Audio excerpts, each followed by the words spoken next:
Okay, it's something I just thought I'd do a quick entry on. I noticed Facebook is getting more and more censorship going on in their Messenger profile. For example, if you have a link or a picture or something, usually a link, especially if it's an outside link, not a Facebook link.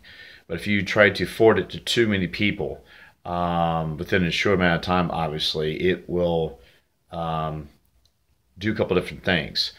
First, I noticed it'll basically make some of the messages unretrievable, basically say you can't reply to this conversation.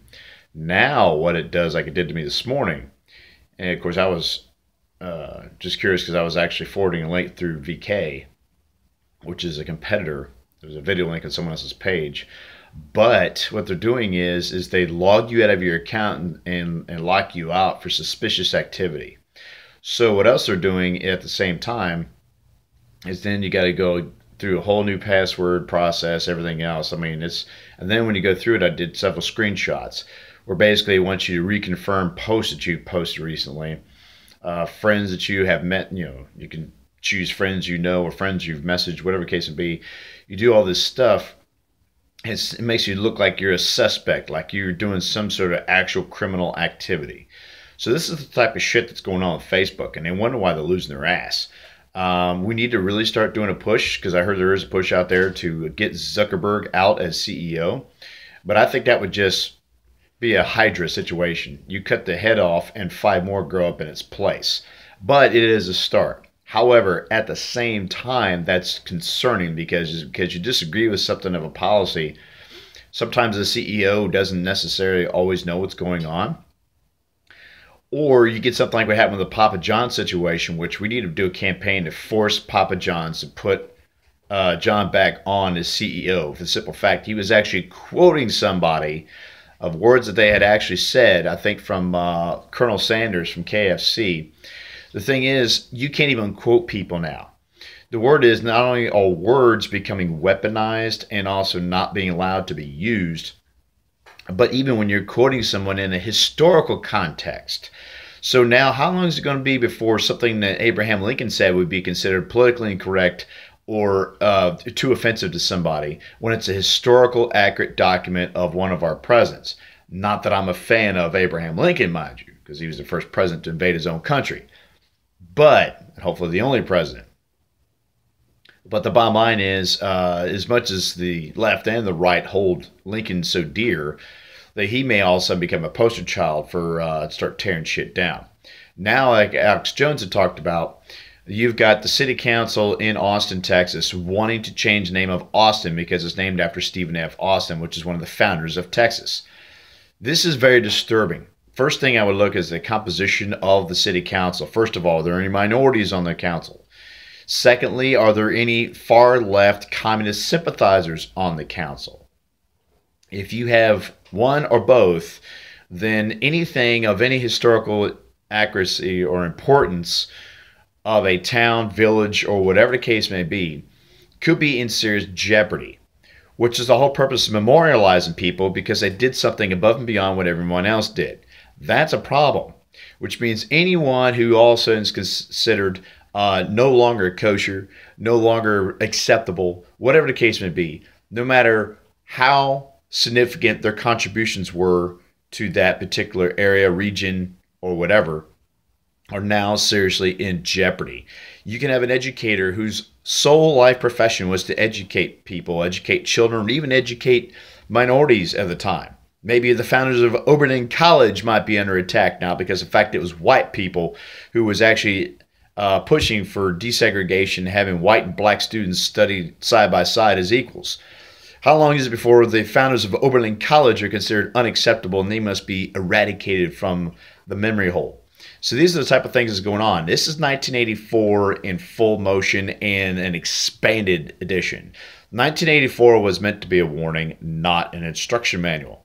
So these are things that are seriously under duress. Good news is Mike Adams and Alex Jones have put together a report about a week and a half, almost 2 weeks ago, and had sent it to members of Congress, President Trump, and others.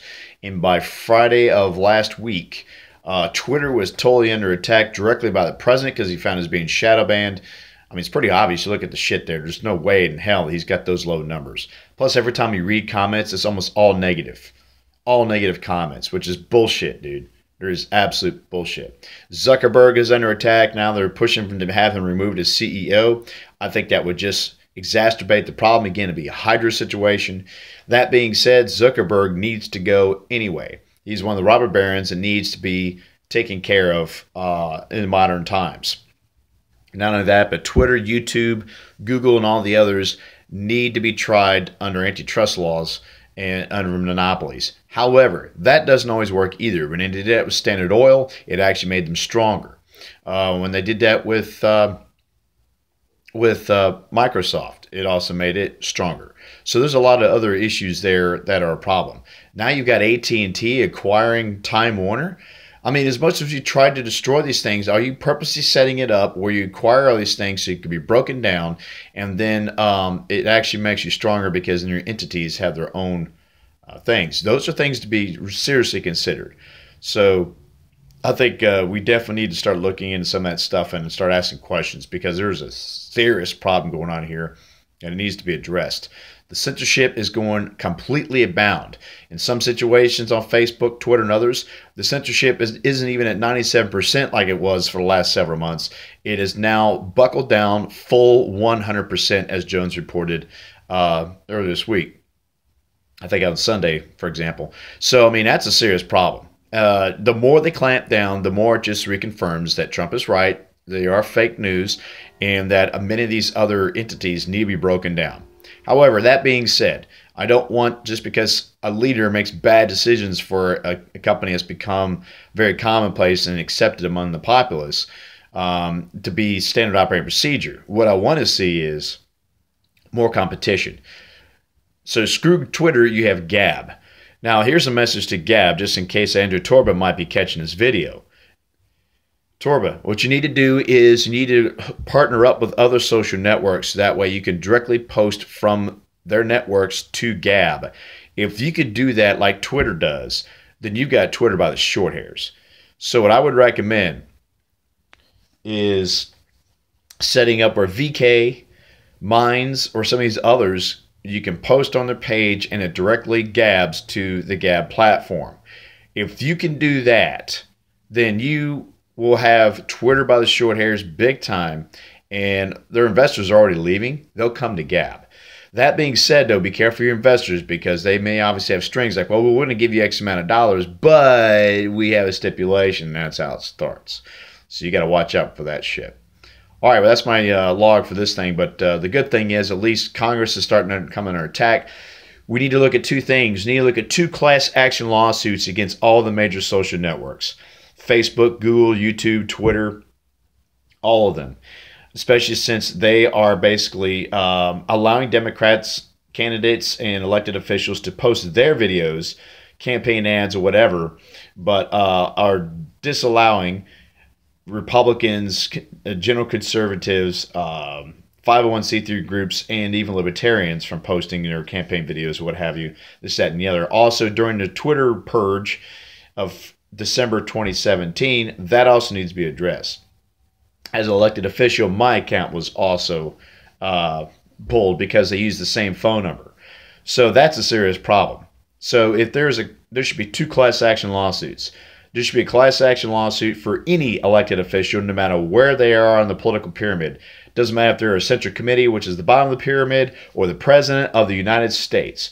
It needs to be addressed. There needs to be a class action lawsuit against all of those entities, and a separate class action lawsuit, which would be a 1-2 punch. It'd be a good pincher move for any other entity that was stuck in the purge. Like in my case, I Am Media. I also have a music account, thehmd.com, where my Twitter was also suspended just because I had the same phone number. I generally don't post political stuff on that. I post only band stuff or retweet band statuses and posts and things of that nature, or links to album reviews that I've done. So just because I have a common phone number, why should my music page, which is apolitical, be screwed in this process? So that's the type of things I'm talking about. So we need to seriously look at a class action lawsuit, starting with Twitter, starting with Facebook, Google, YouTube, and all these others, and really start raising hell. So those are issues that really matter, and we need to start kicking some serious ass on that. All right, check out my show every Thursday, 8 to 10 p.m. Eastern Standard Time on the Resolution Radio Network at resolutionrdo.com. You can also go to sunnythomas.com and follow me on Gab at Real Sunny Thomas and at Sunny Thomas Show, and follow Network at Resolution RDO. Salancha.